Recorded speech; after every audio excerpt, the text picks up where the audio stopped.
No programa Desafios de hoje, eu quero conversar um pouco com você sobre um tema muito importante para esse ano, que são as eleições. Nós teremos eleições para o Poder Executivo, governador, presidente da República, e também para o Poder Legislativo, deputados estaduais, federais e senadores. Mas aí, você sabe como funciona cada poder desse? E os demais poderes na sociedade? Então, antes de decidir seu voto, é importante que ele seja muito consciente, é importante você saber como funciona a sociedade. Certamente, na escola, você já viu que nós temos 3 poderes: poder executivo, poder legislativo e poder judiciário. Embora isso vá mais além, porque existem alguns órgãos independentes. Certamente, você já ouviu falar que tem o Ministério Público, que tem o Tribunal de Contas e também tem a Defensoria Pública. O que eu quero aqui hoje? Quero explicar para você como funciona cada um desses poderes. Primeiro é o Poder Executivo, que é o prefeito, o governador, o presidente da República, o seu secretariado, os departamentos que tem, as autarquias, as empresas públicas. O Executivo executa as leis, ele administra a sociedade. É o poder, assim, queira ou não, mais importante porque tem um maior orçamento. Embora ele seja o mais importante, ele não é o único, que ele é fiscalizado pelos demais poderes, né? Então, esse é o Poder Executivo, é o que administra, que paga os salários, que arrecada os impostos, que fiscaliza as obras. É um poder muito amplo que tem o Executivo, e nós temos eleições para o Executivo de 4 em 4 anos. Temos depois o poder, que é o poder legislativo. Mas o que faz o poder legislativo? O próprio nome diz, faz leis. São as normas que regulam a sociedade.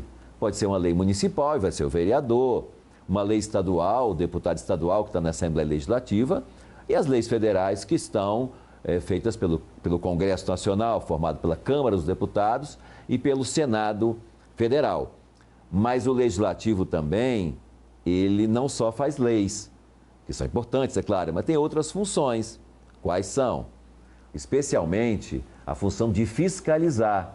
Já viram falar em CPI, Comissão Parlamentar de Inquérito, quando há alguma irregularidade no governo, que o legislativo coloca? É o poder de fiscalizar, é a CPI. E na Constituição Federal está regulamentado, lá tem os fundamentos do Poder Legislativo, principalmente na sua parte de legislar e de fiscalizar. É claro que o Poder Legislativo tem outras funções também, que ele pode debater os temas da sociedade, ele pode julgar o Executivo em alguns casos, mas o principal do Legislativo é legislar e fiscalizar. Mas vemos o terceiro poder, que é o Poder Judiciário. Esse poder, ele não é eleito pelo povo, ele é formado por juízes, na sua maioria concursados, em primeira instância, em segunda instância pelos desembargadores, e ele julga as querelas, as disputas entre as pessoas ou entre as pessoas e o poder público. Aquilo que nós não conseguimos resolver por consenso, por negociação, vai para o Poder Judiciário resolver.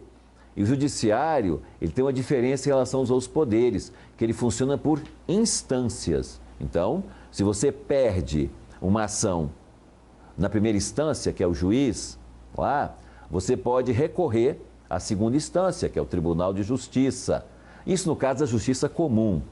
E se você perder no Tribunal de Justiça, ou a outra parte perder, você ganhar, ela pode recorrer, ou por STJ, por STF, que são os tribunais superiores.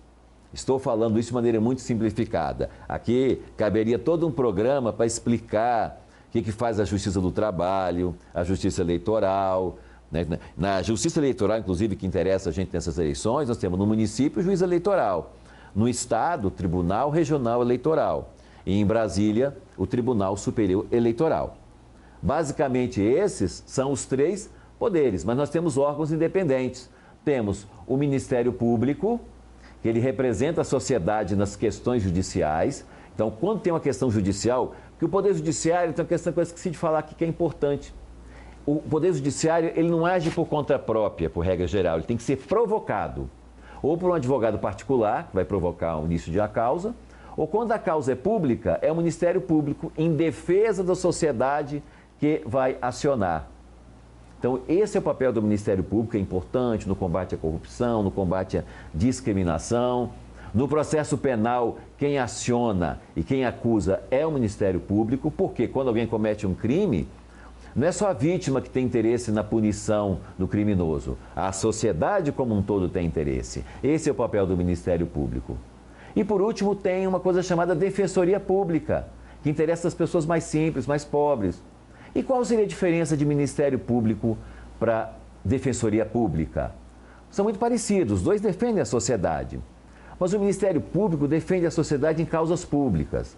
Já a Defensoria Pública vai defender as pessoas carentes. Então, se uma pessoa carente precisa fazer um processo contra outra pessoa de família, ou a pessoa carente é processada criminalmente, ela precisa de defesa.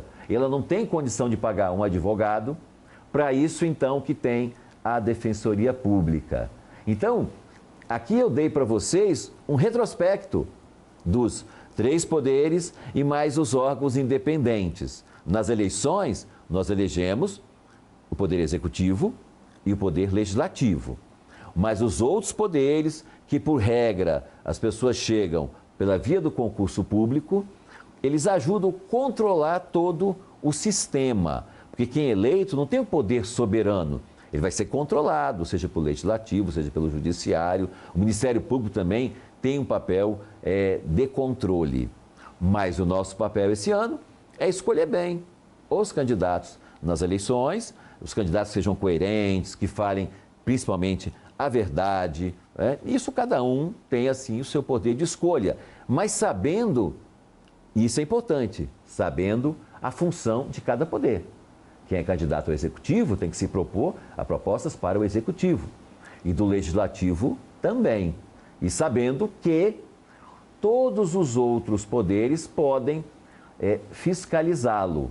Isso é fundamental, que muitas vezes eu já vi muitos candidatos a vereador ou a deputado fazendo propostas que eles não tinham condição de cumprir. Então o eleitor tem que estar atento a isso.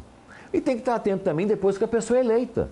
Não adianta eleger, dar um cheque em branco e você parar de acompanhar. Você tem que acompanhar, fiscalizar o trabalho dos eleitos. Aí você pode ter o Ministério Público, você pode ter o Poder Judiciário, você pode recorrer aos portais de transparência que tem no Poder Público, que fala os gastos que são feitos. Então, tudo isso aí é importante.